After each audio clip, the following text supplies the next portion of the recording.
I want to talk about St. George's Day, but before I talk about St. George's Day, let's talk about St. George.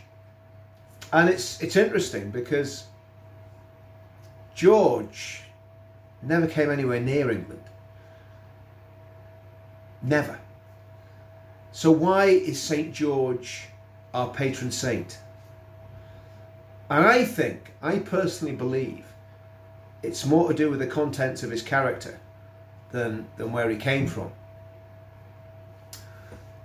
George was born in Cappadocia, and as legend has it, his father was a Christian, his father was martyred for his faith, and George and his mother moved into what is now Israel, a town called Lod, and he stayed there until he joined the Roman army and became a mighty warrior, a mighty fighter in the Roman legions. At some point in his life, whether it was as a child or whether it was later on in life, he converted to Christianity, and he was known for his bravery and his righteousness and just being an all-round good guy. One of the legends about St. George, we all know, George slaying the dragon. But it seems that the first telling of this story talks about George going into Libya as a Roman legionnaire and going to a town where there was a large expanse of water near this town. And the legend has it that a monster of some sort, a dragon as they called it, came out of the water and demanded of the local villagers, first of all, that they fed the monster sheep. Now, what was the monster? Was it a crocodile? Was it some sort of sea creature that's now extinct? Nobody knows. And nobody knows even if it's true. It's a legend. But most of these legends you find have a grain of truth in them. So this being, this demonic being, would come onto land, demand sheep and cattle, and then it started demanding a human sacrifice. So the people of the town, to appease this monster, started giving it human beings, live human beings. They were being sacrificed. Very similar to what the Aztecs did when they carried out these human sacrifices. So these people were carted off and left for the dragon to kill and eat. And then, it's, as legend has it, the dragon then demanded female victims, and the monster started munching through the young women of the village until George arrived on the scene. And as George arrived on the scene, the local chieftain, the local king, or whatever we're going to call him, was about to offer his daughter to the monster. And George was so indignant by this and so horrified that these young girls were being sacrificed to this demon, to this dragon, to this monster, that George takes it upon himself to free the young girl and the other young girls that were going to be sacrificed to this monster, and go out on his own and slay the dragon. And that's where the legend comes from. That's the very earliest version of the legend. So putting all that aside, after this, George is soldiering as a Roman legionnaire, and he becomes so powerful in the Roman army that he's actually sitting in the Senate, and he finds out about the terrible persecution that the emperor, and this is true, the Emperor Diocletian carried out a terrible persecution of Christians around the beginning of the 4th century. I think it was about 305 AD, somewhere around that. And Diocletian, it's probably one of the worst persecutions of Christian under the Roman Empire that there was. It was horrific. Diocletian was a very, very sadistic and evil man and hated Christians because he believed they were a threat to the pagan gods that he worshipped. So George finds out about this, and instead of hiding his faith, he goes to Diocletian and he demands that Diocletian stops his persecution of Christians. Of course, Diocletian, like every totalitarian dictator and bully, refuses and starts to torture George. And the torture goes on. It's brutal, it's sadistic, it's evil. It goes on for day after day after day. The days turn into weeks. In fact, I think before the eventual happened, the outcome of this, George was tortured for a month. And miracles were happening while George was being tortured. There was one point George was almost dead, and a voice comes down from heaven, and the voice says, "I am with you." Now this is the legend. This is what's been carried down from the 3rd century. And in the end, Diocletian goes to George and he says, "If you repent, I will make you my vice consul. I will make you the second in command of the Roman Empire.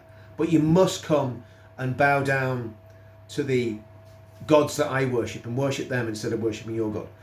And the legend has it that George goes into the temple where there are these idols, these false gods, and they start speaking to George. The demons that are possessing these false gods start speaking to George, and they acknowledge that his God is the true God. And George refuses to bow down to them. He refuses to worship the false gods. And on seeing this, the emperor's wife throws herself on the floor and says, after seeing this man's faith and after seeing what's happened in this temple with these demons, "I'm going to worship Christ too." That's how the legend goes. At which point, the Emperor Diocletian takes George, takes his wife, not George's wife, his own wife, and has them both executed. And this apparently scandalized the Roman Empire. Now, how much of that's true, nobody knows. It's a legend. But we know that George lived, because his grave is here until this day. We know that he lived and we know that he died. And we also know that those events, in some part, led to the overthrow of pagan Rome and the end of the tyranny of Rome, and led to the Christianization of Rome under Constantine some 10 or 15 years after those events.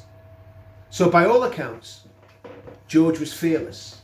By all accounts, George was faithful to his faith. And by all accounts, George was heroic. And he was a humanitarian in the right sense of the word.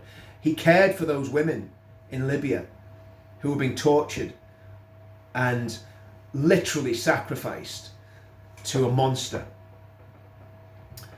And as I thought about all this, and I thought about, well, what's that got to do with England? George's character is the character that every single Englishman should have. Every single Englishman should care about the women of this country. Every single Englishman should care about their faith. Every single Englishman, in reality, is brought up and infused with a Christian ethos. They know what's right and wrong. They have a sense of fair play. They have a sense of integrity. That's what that is the archetypal Englishman. That's what an Englishman should be like. And also, they're not scared to stand up to tyrants and tyranny. And as I thought about this, and I thought about George slaying the dragon, you know, there's a dragon in this country that needs to be slayed. And that dragon is what used to be called political correctness. And that dragon is what allowed 1 million of our girls to be sacrificed to a dragon in the so-called grooming scandal, in the rape mafia scandal, let's call it. The daughters of England were sacrificed to that dragon, the dragon of political correctness and the dragon of the rape mafia. So what's this got to do with St. George's Day? Well, on St. George's Day there's going to be a demonstration in London, and the demonstration is to celebrate what it means to be English. And in view of what we just heard, I think we know what it means to be English. But also, Tommy Robinson will be in court on that day. And if we want to look at people standing up to tyranny, there is nobody in our generation that has stood up to tyranny more than that man. And I think it would be the right thing to do to be in London when he's going to be in court. It would be the right thing to do to stand and salute the bravery of that man when he's going to be in court. It'd be the right thing to do to look at the two-tier policing, which is happening everywhere. There are people that we all know that have been dragged through the courts for nothing. Innocent people being dragged through the courts because the police are not doing their jobs properly. Innocent people being persecuted under the ridiculous hate crime legislation. Innocent people being persecuted, like Tommy, arrested for nothing, banned from his capital city for nothing, continually persecuted for nothing by evil players like Hate Not Hope.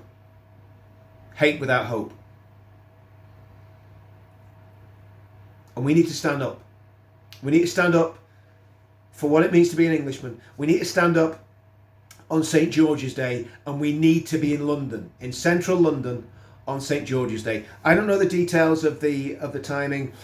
Danny Tomo's organising the demonstration. That's all I know. But we need to be in London en masse. I'll be there. I'll be speaking. There'll be a lot of other people, and there'll be a lot more high-profile speakers than me speaking at that event as well. It's going to be an absolutely fantastic day. It's going to be a day of celebration, but it's also going to be a day when I think it's vitally important to think about two-tier policing, and to think about what's going on in our country, and to think about the way our country has been lost and sold down the river, and the way our country has been betrayed to the dragon. There are many dragons in this country that need to be slain. And we'll talk about that in other videos. But we need to be there on St. George's Day, 23rd of April. And we'll put the timings out nearer to the time. All I know is that everybody needs to be in London on the 23rd of April. If you're an Englishman, be there. Let's have millions there. See you soon.